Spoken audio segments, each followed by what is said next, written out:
London, the Guildhall, part of a Riyadh season event. How does that even sound and feel for you to be part of something so big? Yeah, I'm very fortunate and grateful, but obviously, like, people haven't seen me for years, really, apart from the Clark fight, and just a different character altogether now. Like, I just take it in my stride. I'm here to box, not to entertain. And in years gone by, I'd be here to entertain and not to box. So yeah, I'm very fortunate to be here, and I'm grateful, and it's great, it's amazing. But yeah, like I've been around a long time now, so there's no real shocks or surprises to me. You know, when you say I'm not here to entertain, what do you mean by that? What's your idea of entertaining? What's the entertaining Dave Allen? Yeah, well, I'm not a clown. Do you know what I mean? Like, if you act like a clown, you'll get treated like one. So I learned the hard way. Really, it was like, obviously, if it wasn't for the way I probably carried off, then I probably wouldn't have got the opportunities I got. But I'm quite a intelligent, articulate fella, really, and I'm perceived to be a bit of a moron. So there'll be none of that this week. There'll be none of that in the build-up to the fight. I need to win the fight. Do you know what I mean? Like, I realised the hard way when I retired. People can love you, people can say this and that, but once it's done, it's done. You know, so I need to get some work done and win some fights, and because when it's done, no one's interested. So you need to look after yourself. That's what I realised the first time around. How important is it for you to let people know you're not here to just collect the money, you're here to actually win? Because you know a lot of people out there are going to be expecting that. Yeah, well, that's the thing. Like, if I, like, life-changing money, like, comes after this fight, it don't come in this fight. So if I win this fight, then we can start talking probably life-changing amounts of money. But, like, I have to win to do that. Turning up for a few quid here, like, do you know what I mean? Like, if I lose the fight and it's over, then I do another. Right. Good, thanks to you. Then it's like, it's back to work in like March. Do you know what I mean? So my future rides on it. So that's what it is. So people think I've turned up for the money. They'll be very well mistaken. You're talking about money, you couldn't have timed it any better. Eddie Hearn just jumping in there. I was actually just going to bring up before he walked off the fight that he promised you after the Dubois fight fell through. Do you still remind him about that? I don't speak to Ed, to be honest. You've got more chance of getting a reply off the king. So was that an awkward handshake just there then? Not really. I don't dislike him. I don't think he dislikes me, but he's a very busy man. And in terms of boxing relevance, my relevance really prior to this Fisher fight coming off was zero. So I have no value to him. He's a busy man, and if you have no value, why does he need to talk to me? So I don't take it personally.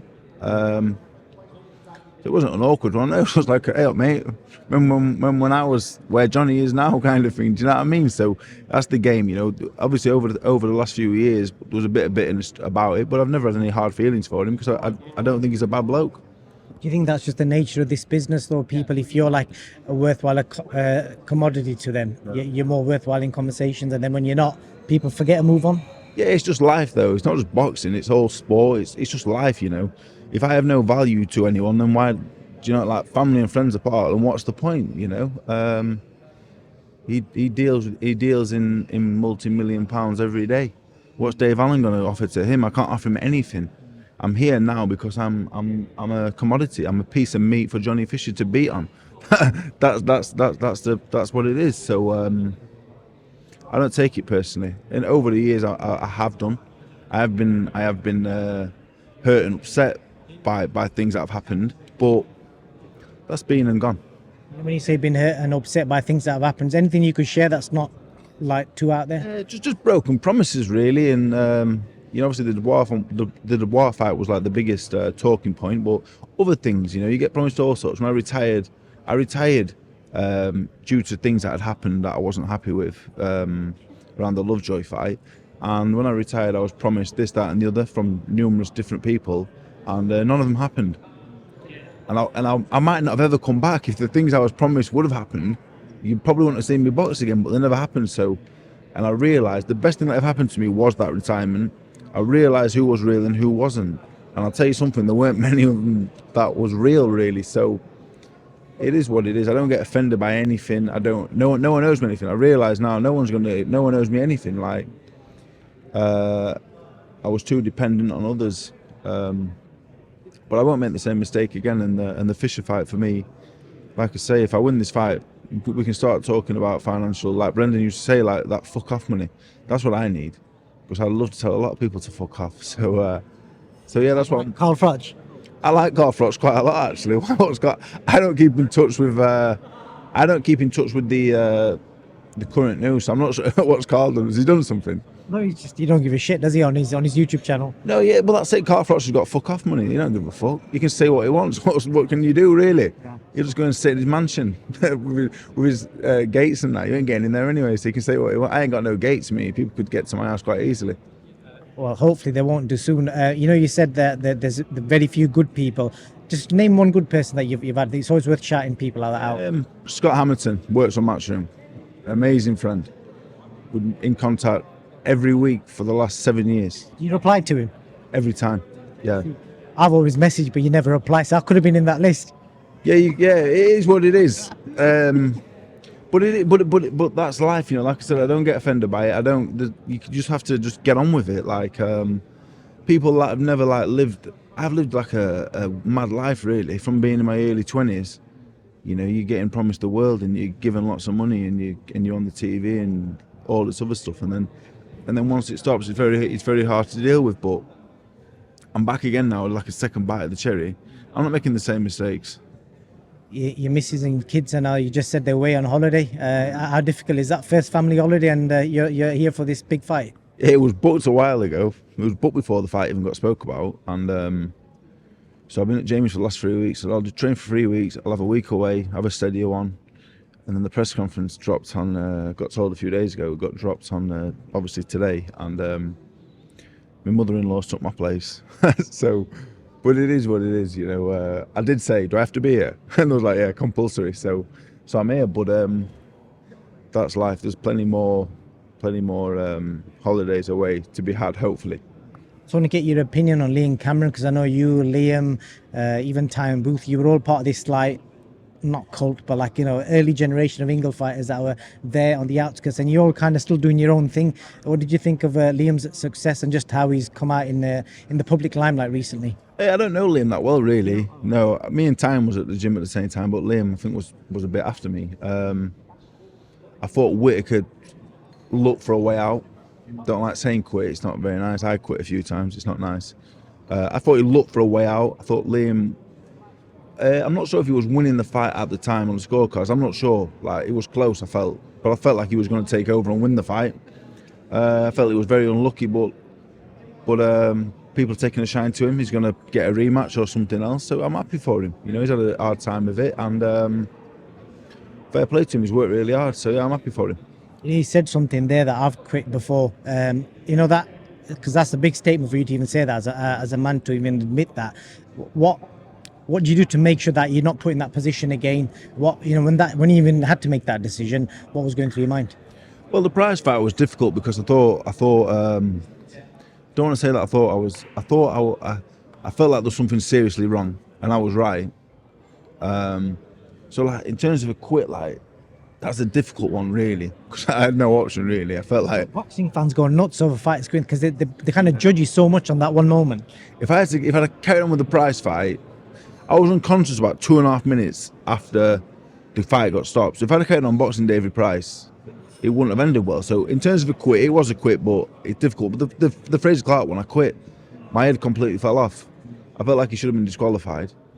I was severely pissed off. The time the fight was swinging in my favour, I felt he was knackered, and it started hitting me low. I said to the referee, "What the fuck are you doing?" And he weren't throwing him out. My jaw had gone, my ear had perforated. And I said to Jamie, I said, "Look, what's the fucking point? I wasn't going to win the fight at that point." At the time in the corner, I said, "Look, I ain't winning this fight now. It's gone. My chance is gone. I'm fucked. My ear's gone. My jaw's gone. The fight's gone. So I want to continue boxing." He said, "Right, fight another day." That was it. So I quit. Yeah, I quit. There's always reasoning behind quitting, but I quit. What do you want me to say? I don't need to prove to anyone I'm a hard man, because I couldn't care less. But I carried on the Fraser Clark fight or the Price fight, 1,000,000% I wouldn't be here today. So in hindsight, the right decision. In terms of the Whittaker fight, I felt like he looked for a way out. I don't want to say quick, because I don't know all the details, but he looked for a way out, in my opinion. That's how I would term it. That's quite a nice, fair assessment there, Dave. Last question I've got for you. I do watch I'm going to shout out your YouTube channel because I know you're doing some good stuff. You probably just need to work on the production side of things and all that. You doing it all on the selfie mode. But you predicted O'Hara Davis to stop Adam Azim at the weekend. So what did you make of Adam Azim's performance? And then going forward, how do you see him and Dalton Smith? I thought Adam Azim was brilliant. O'Hara Davis clearly didn't want to be there really, but Azim put him in that position early on. Like, didn't really give O'Hara the chance to get going. You know, he didn't really. You know, like early on, you know, O'Hara probably thought, "Wow, this kid's good. He's really good." I spoke to kids like Cameron Vong, who boxed me in the amateurs, or sparred him a lot, I think, and he's the real deal. Yeah. Does he beat Dalton Smith right now? Probably not. But why is that the benchmark? He's a fantastic young talent. You know, so all talk of Dalton Smith, like. That's all people talk to me about. Oh, will he beat Dalton Smith? I don't know. He's European champion. He just beat O'Hara Davis and he's 22 and had like 11 fights. He's fucking brilliant. So, yeah, hopefully he goes all the way. I don't see no reason why he shouldn't. I don't see no reason why Dalton Smith can't get in a position to box for a world title. You've got Jack Cattrall. I'm a massive boxing fan, as you know, so I love it all. Yeah, but I think Azim's the real deal. Someone said, "Is he the real? Is he going to be the real deal, or is he a high job?" I said, "He's fucking European champion, and he just beat O'Hara Davis." Like. Well, if that's not the real deal, then what is? What do we have to do as boxers to get the credit off the casual boxing fan? What do we have to do? That's fair play. I always love an honest opinion from you, Dave.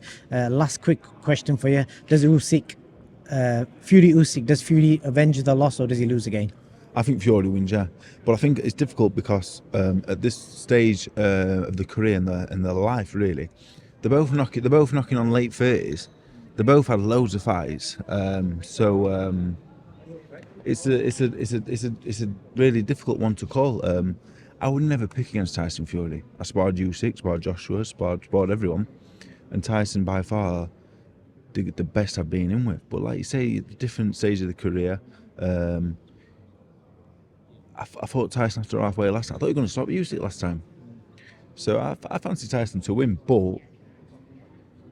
I wouldn't be surprised if Usyk won. I wouldn't be surprised if Tyson fell off a cliff overnight at his age, you know.